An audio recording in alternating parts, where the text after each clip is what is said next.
VODS or the GP come out. So maybe as Rogue Warriors, you save that one for third pick. I like this taking a flex in its stead. And we already highlighted Tristana priority has absolutely rocketed within the past few days of LPL. See, no pun intended there, but yeah, you're right. It's been huge. We'll see how we go to 11.5. You saw Betty like hysterically laughing right there, right? Yes. Yes, I did. And he knew what it was all about. Maybe he's listening on the English broadcast.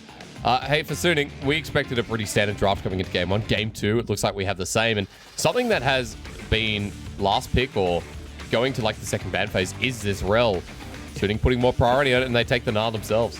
Hysterics. We are suiting on blue side, and they have 3 S tier picks. That's true. I mean, to be fair, I feel like Tristana's quickly making her way up there to an S tier pick as well, but this is going to be another rough game for Rogue Warriors. I want to see what they do for their top lane matchup. We just saw the Irelia hovered.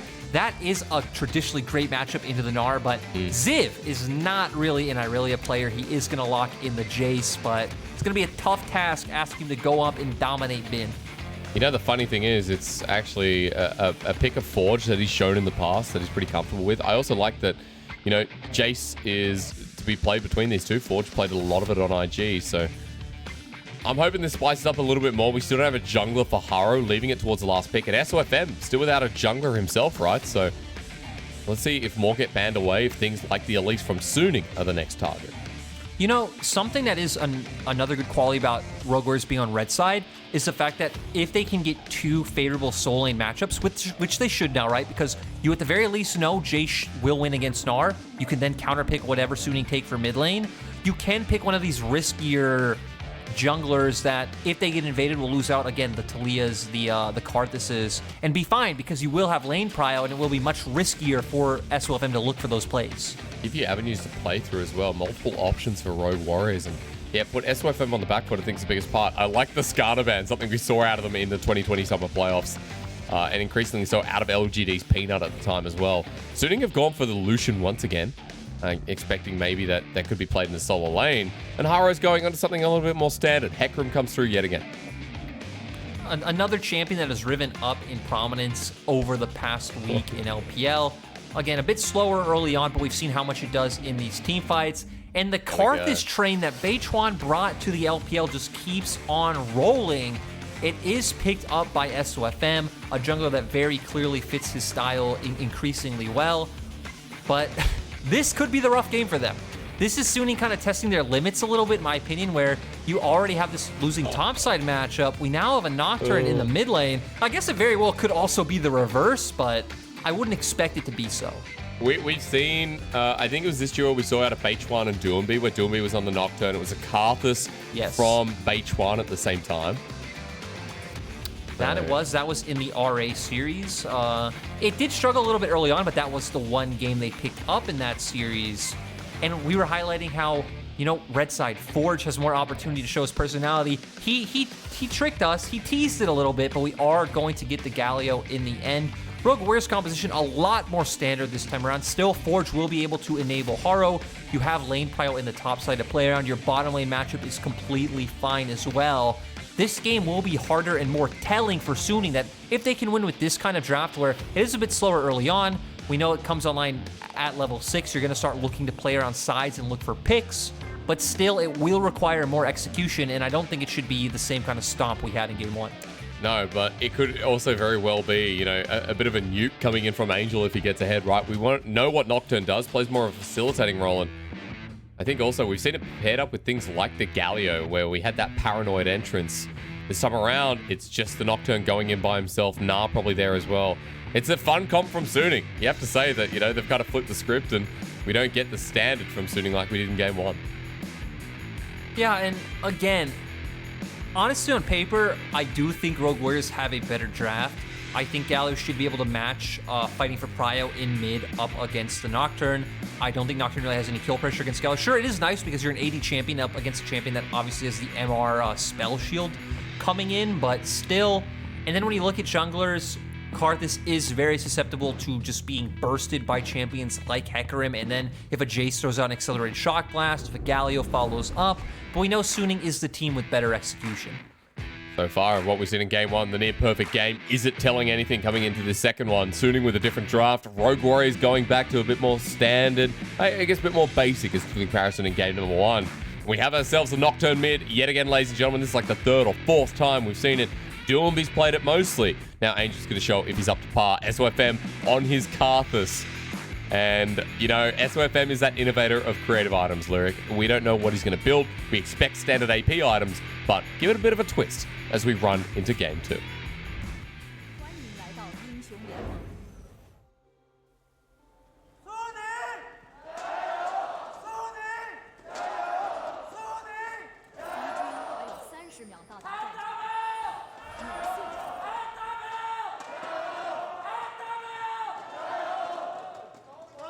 The fact they have fans surprises me.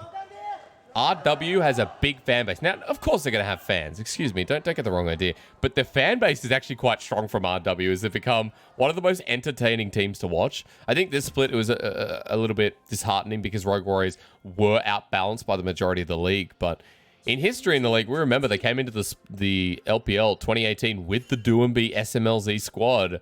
And since then, there's been a fan base that's been growing and slightly maintaining with the roster changes. And this should be a game that, again, they are able to pull off a win. Isn't the same kind of draft they had last time around. The one thing that is really interesting about this game is the Nocturne plus Karthus, in my opinion, really punishes Ziv more than anyone else on Rogue Warrior's side.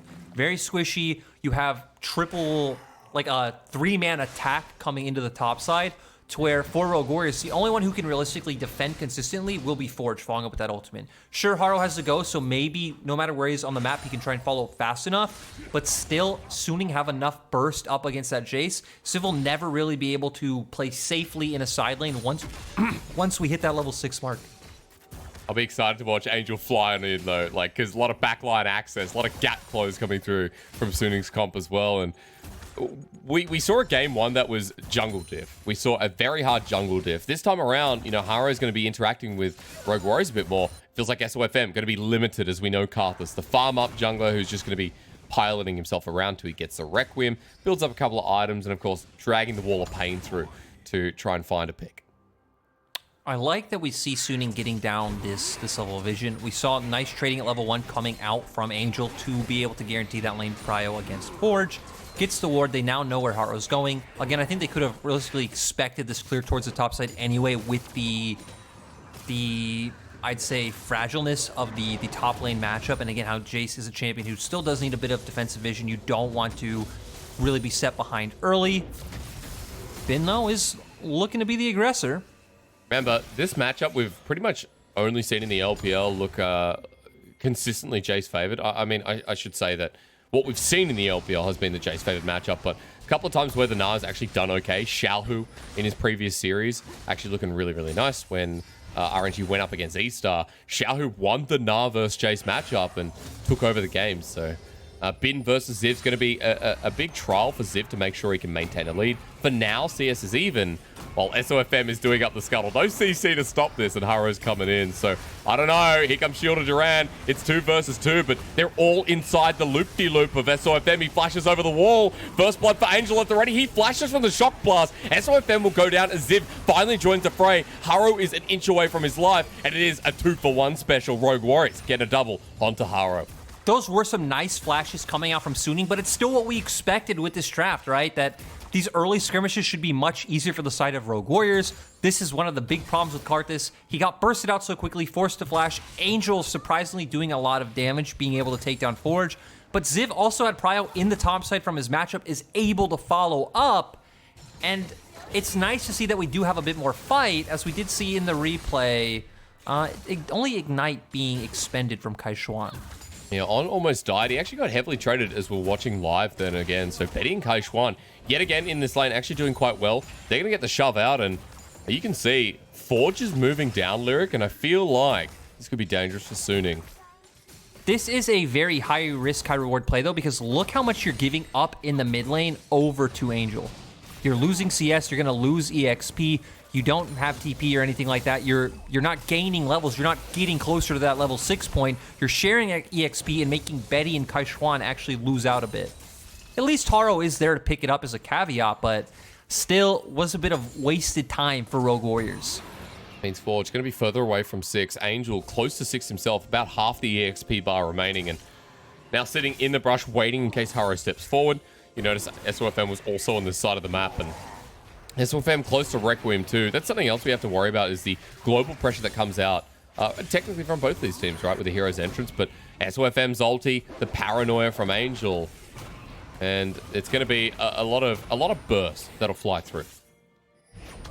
It will be, but another concerning thing on the side of Rogue Warriors right now is the fact that Ziv is actually losing in the top side matchup, where, especially level 1, is where Jayce can really start getting a really strong position. Obviously, you have 2 abilities with the fact you can change to hammer form. You do outrange the Gnar, even in terms of auto attacks. Gnar's auto range at level 1 is like 400, to where Jayce in his gun form is like 500 or 525 off the top of my head. But yep. Still, even in CS right now, Bin will be able to catch a massive wave as he's getting to his turret. And I think that is the expected result for the players on the Rift, but not the result Rogue Warriors need for their draft to do well. Yeah, again, you know, a small amount of times where we've seen the better top laner win coming up in this matchup. So it is quite telling for Bin, who we highlighted at the start of tonight. He's hit level 6 as well, so expect there to be a lot of clear potential, a lot of damage into Ziv too. I'm also looking at the bottom of the map as we see on our screens. It's the fight over Dragon, where Rogue Warriors are here first, and it looks like Suning are just backing away. We are seeing RW do a nice job of pivoting their support and jungle between mid and bot, so they're consistently transferring pressure, making it hard for SofM to walk into the bottom side river, or making it hard for Angel or Huanfeng and On to really react to plays on the opposite side. The thing, though, is we know that for SofM, he's fine just taking his camps and farming up, but Rogue Warriors aren't letting him do it. Wall of Pain slows down for Haro. He's going to get feared. Onslaught of Shadows. SofM's just dead here. The Karthus sits in the ring, waiting for it to happen. Kaixuan will take a Requiem on top of that as well, level 4. He's going to try and get out of the back. Look at where Angel is. Paranoia is available. But it looks like Suning just going to let this go, and Rogue Warriors punishing a Karthus early, which is what you need to do. And I'm so happy to see this, because me, Munchables, and Mad Magical were having this discussion on the last hit the other day about, you know, can Karthus become meta? But the point I made was, maybe as a knee-jerk reaction, more teams will start playing Karthus, but I feel like we will quickly get a game where a Karthus gets punished by these early invades, by lane privates, by, again, a lot of junglers who aren't susceptible to the burst that Karthus brings, because they do build tank stats or they do build bruiser stats, the Udyr, the Olaf, the Hecarim. There's so many off the top of your head that it's like, hey, once that happens, I think teams will realize, oh, hey, there's a reason why this champion hasn't really been seen play in competitive. You look in this game, like the ability to, okay, you're going to have a lot of HP on Forge, is going to be an AP HP mage, and then you have Gragas, you have the Hecarim you mentioned there as well. And when you get tank early, like the ability to nullify damage, you're always going to be an item, or maybe half an item, with components there in front of SofM. It's a crucial point to recognize. So for SofM already behind in this game, 0 and 2, look at the farm discrepancy already building up as well. Haro, this is what we mentioned. If he gets a lead in the jungle, he sets it up, as that's a flash from On in the bottom lane. Attract and repel onto Betty. Killer instinct. 2v2 kill set up for Huanfeng. And immediately Betty goes to dust. That is exactly what we want to see from Suning's bot lane. Now, bot lane, we've been saying, has been struggling in the 2v2. Nice engage coming out from On. Lands the stun as well with his E. Quickly, Betty tries to flash and jump out of there, but Huanfeng follows up with his R. Make sure he can't get away. And Betty really has no time to even react to the play. And now all of a sudden, Suning have a lane that is doing quite well, right? Even though, honestly, both the solo lane is still doing great, but jungle interference is going to come through soon. Haro is going to continue to, you know, add layers of priority. It does feel like here for Suning, the bottom lane in Huanfeng and On, we did talk about them being I guess a weakness, especially since On is the newer part of this team. They definitely are, right? And you should be able to expect it. A rookie coming in, it's not going to work the same way, especially for Suning, who it wasn't really about lane domination for them last year, but it was much more about support linking up with jungle and playing with mid lane, playing around top lane. I think Sword was one of the supports who consistently would make roams to top side. That's a lot of like hard macro and micro concepts that you need to learn in a very short time. Okay, that's a flash. Hammer back. Bin about to go mega. I think he's going to die before it, and Haro picks up kill number 4. This Hecarim is big. That was a play with a lot of moxie, if I say so myself, Hysterics. A lot of mojo coming out from Ziv in that one. Munchables would be proud. as a slick play. Oh, that's hard to say in a row. That'll lead to Herald for Rogue Warriors this early game, man. This is going exactly how you'd want it to go. This is a very good start as we'll watch this again. Yeah, jumps in with the Q. Flash is to the side, not even behind. Does still get the knockback. Really nice by Haro to be able to follow up and push him away as well with that E. And we were setting up in draft that, hey, this composition looks like Suning trying to test their limits a little bit. It's not the most immaculate draft. You can see ways where especially SofM will be able to get punished. Rogue Warriors now does have some solid lane matchups, and it feels like they're getting pushed. Though we have seen in recent series that, like against V5, where Suning fell behind, they were able to play a bit patiently, wait out, and be able to come back. So maybe there's always that hope, especially with Huanfeng picking up that first kill. And even SofM, right? No matter if, as Karthus, you start dying, if you can get to a point where those items come out, you're still going to hit like a truck. As we're looking in live, it's Huanfeng and on, waiting in the brush here. Betty paying the respect. This is what you want to see from the AD carry, considering that Kaixuan's backing away, Betty's on his lonesome. Bottom lane was not shown there from Huanfeng and on, and Betty doesn't overextend. And much better game from Rogue Warriors in game number 2. Note that Haro can extend this lead in this game as well. Only about 500 gold, but it's still a 4-0 pony. And Haro at level 9 versus SofM's has a Herald in hand. Lyric, it feels like there's a lot of options in lanes to put this down, but, you know, in the LPL, we see this mid quite a lot, and it looks like Haro's gearing up. We do. A lot of teams do like to drop it mid. They're fine with this philosophy of like, okay, we get first Herald, we put it mid, we have to make sure we can guarantee that prio, then getting second Herald, and then that breaks open the map. Again, you can get vision into either quadrant, turn theoretically, especially in a comp against Nocturne where it's not really the same as a control mage where you can still safely walk a bit more forward and push out the wave. Being a melee champion, you have to play more towards your turret. And especially having a global in the mid lane like a Galio means Rogue Warriors can be able to use that proficiently. I love playing the Fog of War. We talked about it, especially in game 1, or rather series 1, where, you know, doing it to either the side lanes or mid lane, like getting the ability to play through the deep vision and keep the enemy second guessing. On trying to make Kaixuan into a bad position now as attract and repel. Not there. Kaixuan just body slams away, and Huanfeng and on right now, the strongest lane here of Suning. They'll continue farming out, and Huanfeng getting into a pretty good lane advantage. Betty, meanwhile, coming back to lane just to clear out and match, and we're waiting for the next objective, I guess, at this point. Second Herald will be coming up in a couple of minutes. Dragon up in 4 minutes, and Rogue Warriors already have 2. I like the point you made a second ago about playing around Fog of War, though, because I feel like that was something a lot of our best teams in the world were doing last year. Something that Damwon was so insane at was like playing around where expected ward spots are clearing vision and finding cheeky ways to get barrel behind the enemy team. That Spin might be dead again. Spin's going to hop away. Onslaught of Shadows brings him back in. There's the hero's entrance. It layers down. Forge is committed. With the Shield of Durand, he'll pick up kill number 1 of the game. For Suning's response, you see, well, it's not much. And Rogue Warriors keep pushing the tempo. We were guessing that it would be Suning looking for these types of plays in the top side, but Haro and Rogue Warriors as a whole doing a nice job of setting SofM behind to where they haven't been able to find or create these windows, and they are the team punishing the top lane, despite the fact that Bin is held up in the 1v1 just fine. That's right, Bin did nicely in the wave as we're looking at split cams here on the Rift. You can see Huanfeng pretty close to getting first Tower of Blood. We're actually getting close, but I think Ziv with Hammer Form to the skies. They'll pick up first Tower of Blood first. A little bit of extra gold in the pocket. It is a turret trade, but Rogue Warriors now with a 2,000, a little bit less than that gold lead.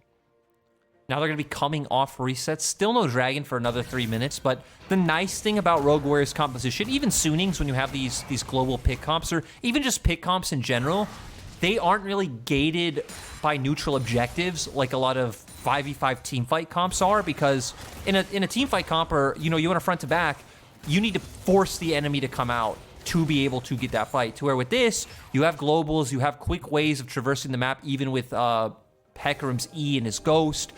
Rogue Warriors can consistently push the tempo of the game forward and look for picks when those abilities are available.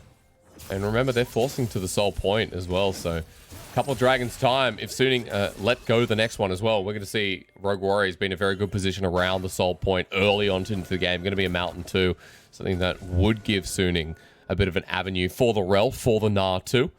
Ability to play part of the front line as well. So for Rogue Warriors in a good position here in this game. trying to make the series go long, and Suning in a position where they need to win this out. They need to win it out convincingly to show us they're a playoff team. Haro positioning around the bottom side of the map, and Angel just going to have to pay the respect. You know, I seriously want to say bravo to Rogue Warriors to where, again, they're not really playing for anything at this point. They come in game 1, they get clapped, come into game 2, and sure, again, I don't think Suning's draft is really optimal, but still, Rogue Warriors keep it serious, draft a very strong comp, and come out to a nice lead in the early game. Trying to push it forward. After taking turret, look, there's only one outer remaining in the mid lane. Like that'll be the next port of call. Is on pretty deep here, taking a lot of damage from Forge's Onslaught of Shadows comes into the back line. That's the Karthus, and SofM's going to be laid up. He flashes away, explosive cast there. A bit more damage, and the Winds of War takes him down. The Magnet Storm's great as a Requiem will actually help get the kill. Huanfeng with a massive shutdown, but the Shock Blast is massive in its own right as Ziv is going, but he's just ignored Huanfeng, who will now get a second kill. Shield of Duran hits 3, but the Track and Repel helps out. Justice Punch there, Betty gets a reset, but Paranoia into the backline. Angel getting low, flashes over the wall, and Rogue Warriors have kept this bloody as the triple kill goes over. Angel running for his great escape. Kaixuan, does he want to follow this man as level 11 on the Nocturne could turn around? He's speedy enough, and somehow that got bloodier than expected. Yeah, that was a really nice play started by Rogue Warriors. Again, they realized they can just keep punishing this Karthus. Of course, one person will go down because of Karthus Ultimate fighting on the Karthus E. The problem was when Ziv seemed to realize too late that he could finish off a lot of these kills, started walking back up, and then was like, oh wait, I can just flash in, you know, hammer form in and kill them. But by the time he realized that and flashed in, Bid had already created a bit of a barrier between himself and the rest of the team, and Ziv wasn't able to find anything else. I mean, Huanfeng was literally one auto attack away, so it felt like it gave Huanfeng not only the kill, but the rest of the kills in the fight. Now he's 4 of 1. And this is a problem for Rogue Warriors, where they've had early leads in the league before, but their ability to hold on, play control, and continue tempo in a very dominating fashion. The thing is, the play itself was the right idea, right? They just didn't execute correctly. There you go. Their just hands didn't work the right way, or their brains, they didn't see the right angles. And again, in that situation, it was really Ziv who made the mistake. I don't want to blame all of Rogue Warriors. Of course not. As On actually caught out in rotation, Paranoia used, and you know what? I think this REll could be going down soon, but safe with the potential of a Track and Repel. There's the Wall of Pain. Explosive cast, SofM. Can he get the smite down to survive? No, it's stolen away. Now for Rogue Warriors, explosions happening. As in the pit to zone out, Huanfeng is full health, we need to know. SofM has finally died as now they're onto Angel. Low health bars all across the board. Huanfeng dodges that away, but he's battered over the wall. Ziv is just hard to watch right now as Betty's on the chase. Huanfeng somehow surviving. Bin survives too. It was a steal from Rogue Warriors, and let's be real, that was a big win. But man, it could have been so much more. Look, Haro's ultimate in that scenario, the angle was insane. Secures the dragon as well. In this game and this split overall, Haro has always been a pleasure to watch. And it is so sad to think that a player of this caliber is sitting with only one series win in the league, because I think all fans know, teams know, you know, we always see talked about in interviews that Haro is a standout player on this team. We see Rogue Warriors doing a nice job getting a bit of pressure onto On, and then keep your eyes on Haro right here.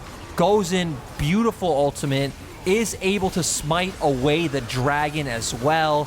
Nice position for Rogue Warriors to follow up on the team fight. On is low, Bin is low. They're just waiting for some cooldowns to come back up. Kaixuan and Forge go in. Accelerated Shock Blast miss, and then bam, just, again, a bit of a flop coming out from Rogue Warriors in execution again, but still, they're on soul point. They're up in gold. This game is still theirs to win. It really is. You know, even though Suning just got the Herald, we've got to remember that for Rogue Warriors, very strong points in the game here. Haro is still massive. Suning will take the steal as Herald should get the charge, but won't get the turret without a bit of help. And it's a couple of hits away, but Huanfeng not willing to walk up as Rogue Warriors group up once again. We're in a bit of an ARAM position again here, Lyric, as SofM does not like Ziv at the very least. I will say, he's hitting his Shock Blast. He just made some whoopsies along the way. Now we're seeing Rogue Warriors transitioning into controlling vision in the bottom side jungle, which is strange when you consider you're not pushing in bottom lane for inner turret. There's no dragon up. There's really no camps you're looking to steal available, and Baron's about to be up. Okay. Maybe they're just going for a walk. a nice stroll. Let's stroll through the rift. Hey, I'd say so. We got Krugs. That's true. Part of the zoo. Haro picking it up. That's nice. He's going to let the preset as well. Wants the Raptors to send a message to SofM. Hysterics, we also need to remind fans once again that this is potentially the last game, but definitely the last series on 11.3. Then we're done. Then it's gone. And then we go to... It's been a month. It's been like a month or 3 weeks. I don't know. It's been a while. But we're going to 11.5 next. So that's happening tomorrow, guys. And, you know, we've been waiting for this for a while. We get to talk about 11.5 a little bit deeper as well. And I think we're one of the first regions moving to 11.5 as Baron's being done by Suning. Let's come back to the game because Rogue Warriors, they have a lot of poke, but they don't have too much vision in the river for now. Until that ward's placed down, it's going low and Suning is still doing it. We need to keep our eyes on though. As Paranoia is used. In the meantime, Huanfeng doing a lot of damage. Goes in on, actually caught out. Baron goes down. Onslaught of Shadows. SofM flashes in to be the kamikaze. Karthus sacrificing with the Requiem. Haro trying to run away. Not too much damage. You mentioned this was going to happen as Bin's trying to run back.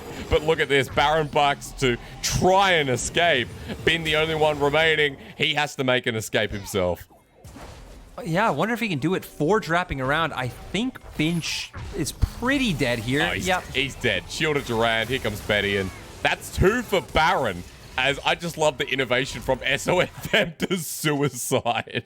You know, that is actually like a very old school play with Karthus, right? True. I mean, you're able to dish out so much DPS even when you're dead. The thing that I'm more perplexed about, and I can't wait to see the replay, is how are Rogue Warriors not able to actually start a fight while they're on Baron? Because I said keep your eyes on because he was coming in at a flanking angle. Goes in, just kind of walks forward from what I saw, got instantly chunked to half HP, and you would think that should be the trigger for Rogue Warriors to be like, okay, boys, all in onto Suning. And we still just kind of saw them hang around. I think Haro did go in, and then that's when the kamikaze Karthus just came running full speed. And now with Baron, I mean, they got Baron on 3 members. Suning have to deny the dragon, so we saw a fight where Suning was set up on the Baron first. Rogue Warriors are here, though, as Kaixuan actually flashes in. Explosive cast onto the mini Gnar. Bin's exploded. On comes in with the Magnet Storm, though. Remember, Huanfeng is big as Paranoia. Onto the backline, Angel dissuading them. On to absorb the damage. SofM set up. And Rogue Warriors are split because their most fed member in Haro is not here. Horse comes running in, but Huanfeng can survive that. It's a tank. And now, all of a sudden, Dragon might not be RWs. Nope, and again, just plagued by execution error after execution error. We saw Haro and Forge going one way in the fight as Angel. They're sticking around. There it is again. Dragon taken, Forge low. And no, you're not escaping. Where do you think you're going? Angel gets a shutdown, and Huanfeng, there you go, 8-1. All of a sudden, we're talking about Rogue Warriors being in a different position to what they were 10 minutes ago. I mean, it's a completely different game. You still feel like Rogue Warriors should be in a pretty decent position to contest this game. As we go into the replay, Kaixuan finding a nice window to get onto Bin. Good but pick. Huanfeng just deals so much damage and really nice ultimate coming out from on to trade. And look at your mini-map. Look where Haro is right now. He wrapped completely around. And again, Haro is easily the best member of this team. Yeah. Very good jungler, but in that situation, yeah, that was a bit of a head-scratcher. I mean, he just thought, I'm out. And now he goes in by himself. Haro's dead, Requiem, and you know what? There's no kamikaze this time. SofM just ults from the wing. It's a 1-for-1 trade. I don't think Bin had to die there, but the fact is, Suning are in a position where they're trading. Suning are in a position where gold is not as far out as it was before, and you have the Kaisa, who's now 9-1 every time. Lyric, she's getting the kills, so this game is just ridiculous.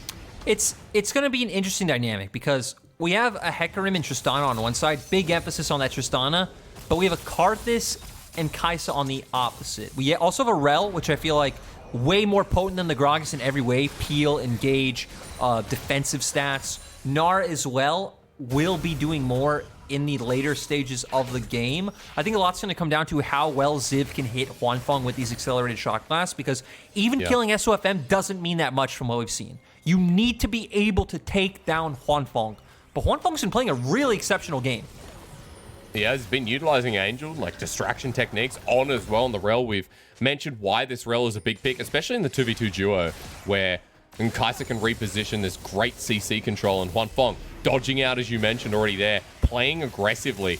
Rogue Warrior's trying to go onto him, but look, they're here again. Paranoia once more, ready for the Requiem into the back line immediately. Huanfeng killed number 10. He's going for 11 here, Lyric, and they're trying to separate him, but he's dead. Immediately, Karthus in the middle as well. Betty against the wall, goes golden in the nick of time. Attract and repel for the stun. Bin trying to run away. A lot of chase down, and Rogue Warriors want this kill to drop as On is a hit away as well. Stun up one more time. Winds of War at the ready. On goes back on in to kill Haro, and he's gonna do it. He heals up thanks to the Shattering Strike. Forge going golden. Bin almost picking up the kill, and this is exactly the type of chaos we expect with Rogue Warriors.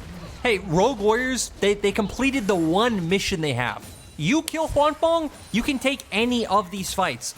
Again, this is only a 2-item Karthus. He isn't massive yet. We know that Nocturne, especially with this build that has become meta, also isn't a massive damage dealer that you would think. Bin is solely playing a frontline role, and Rogue Warriors still have Betty, putting out all of the DPS. Sure, Haro went down later on, but even a full tank Hecarim, we've seen every time he runs in SofM, SofM loses about half of his HP bar. They put all of their resources into killing Ziv, and Ziv for Kaisa is not an even trade. Definitely isn't the most fed member as we watch again. Yeah, and again, we see the Jayce go down. Keep your eyes on the Huanfeng, though. They just get locked down, and there it is. A massive fear coming out from Haro. Betty dealing all the DPS. Instantly, Kaisa is gone. And again, now you just have more damage. Ooh, a really clean stopwatch as well from Betty. Just setting up a teamfight win for Rogue Warriors. Now we're in a position where, hey, Baron's coming up in 10 seconds. This time, though, Rogue Warriors are out in the field, and they're going to threaten this one, force Suning to walk into them. And again, for Suning, we are keeping our eyes on Betty. Not Betty, I'm sorry, Huanfeng. Huanfeng is the name of the game. It's pretty much AD carry versus AD carry, but I feel like Rogue Warriors comp has way more tools to get onto the squishy members of Suning. So a lot more dynamics there with Rogue Warriors. For Suning, it's very simple. Ooh. Keep Huanfeng safe at all costs. Let him DPS. Even if it's front to back, it doesn't matter. Just make sure Huanfeng is dishing out damage. SofM is level 14 for context. Haro, the same level, surprisingly enough. Baron begins, our graphic comes up, and you know that means we're definitely going to get a fight. As Bin's going mega, Baron is hitting away at RW. Haro's tanking up, but Paranoia used in the backline, on for the massive flank. The Magnet Storm brings in 3, and immediately Rogue Warrior's going to regret being here. Haro can't escape as Huanfeng hits the backline. It's the Requiem for a dream that RW had, as Angel now going to teleport, cut them off. Look at this advanced Hex Flash Munchables. This is for you. As Suning now going to hit from multiple angles. Forge not going to be stunned up, and immediately Suning have got what they need to turn for a Baron themselves. Really nice execution coming out from them. Some more shenanigans going to keep going on, but we see the paranoia come out. We see the ultimate, and at the same time, On is wrapping around for that flank. You hit it so beautifully, bringing 3 members in, and Huanfeng is given that room to deal the damage that he needs. Again, SofM following up with a Requiem as well. You're fighting on top of his E the whole time, and now they are the ones that have 2 Mountain Drakes, and gold is pretty much at a standstill. It really is. And, you know, I know for a lot of our fans tuning in, it's about the time gearing up the LEC if it was a weekend. You know, getting ready to pog about Rogue, getting ready to watch Rogue Warriors. Bit of a keck W at this point, to be quite honest. And this is an entertaining game. You know, all things considered. I know I've been bagging out Rogue Warriors, if I get my words together. 36 kills in 29 minutes is a true LPL game. And remember that the Baron wasn't actually taken, so we could dance again. And Rogue Warriors have really good turn potential, right? You have movement speed coming out from the Gragas, the Galio with this build. Haro as well can turn on a dime.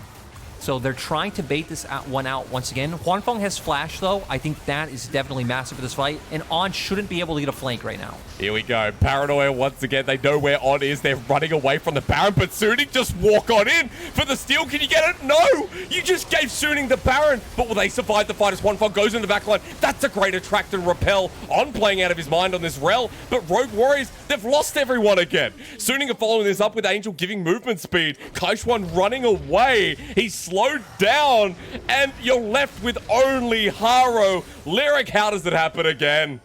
You know, they get forced off the Baron. Angel is utilizing this paranoia so well to zone out Rogue Warriors and to kind of get them to clump together. We instantly see the engage coming out from On, coming out from Angel, jumping in. And I love how when Haro jumps back on Baron to try to get on top of Huanfeng after Suning get it, Huanfeng actually ults to the other side and gets away from Haro. Yeah. And immediately just clears up the back line as well. Suning now going to clear an inhibitor. And... You know what that was? That was that picture of like, you know, this is yours, this is mine, right? With that Baron. That was 100% what Suning did. You know, standing in front, Rogue Warriors feeling confident, call an ambulance, but not for me. And yeah, kind of backfired. I feel like Suning were the ones holding the gun. And we'll have a look again, Lyric, because this is the exact same fight, round 2. Yeah, Paranoia just zones them all off. They instantly turn towards the Baron. They try to throw out the abilities. Haro not able to go in time. And this is also what I highlight where the Hecarim goes in. Huanfeng instantly jumps to the other side of the fight as On is doing a nice job of locking down to multiple members. Bin doing his job as well. And again, nice Requiem coming out from SofM. It doesn't matter if he's alive or not. 3, 8, and 10 on the Karthus. I'm still excited to see his damage numbers. Yeah, me too, dude. I'm gearing up for one more fight though, Lyric, because it's 42 kills, 31 minutes, and I don't know. If this goes the distance, this is going to be a messy end to the series, but for Suning, a 2-0 is a 2-0 at the end of the day, right?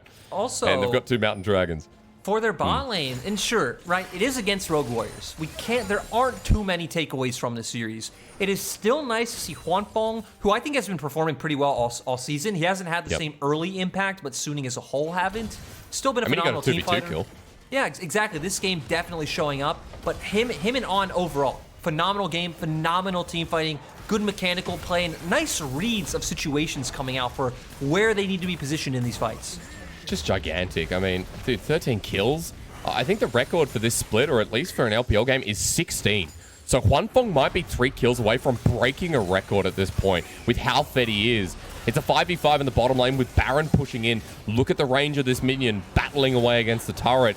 Mid is pushing in as well with supers. Next wave crashing in. There is wave clear here for RW, but Suning want to go for the dive. And Lyric, this could be dangerous. Explosive cast, so beautiful from Kaixuan, but they're grouped on up. Paranoia into Magnet Storm. RW getting low while Huanfeng shielded out in the back line. He's killing everyone again, Lyric. Up to 15, make it into 16. Looking to kill Ziv, needs to gap close with a triple kill. He flushes in for kill number 17. Execution is just better from Suning this series. On doing so well, Huanfeng and the paranoias from Angel. It is so nice to see Suning continue their win streak. 17 kills, a 2-0 thumbs in the air. Chaos reigns in a 29-kill game in the LPL as Suning 2-0 RW. And I'm pretty sure Huanfeng sets a record of his own. And Rogue Warriors continue to show us, along with teams like TT and V5, any game is possible.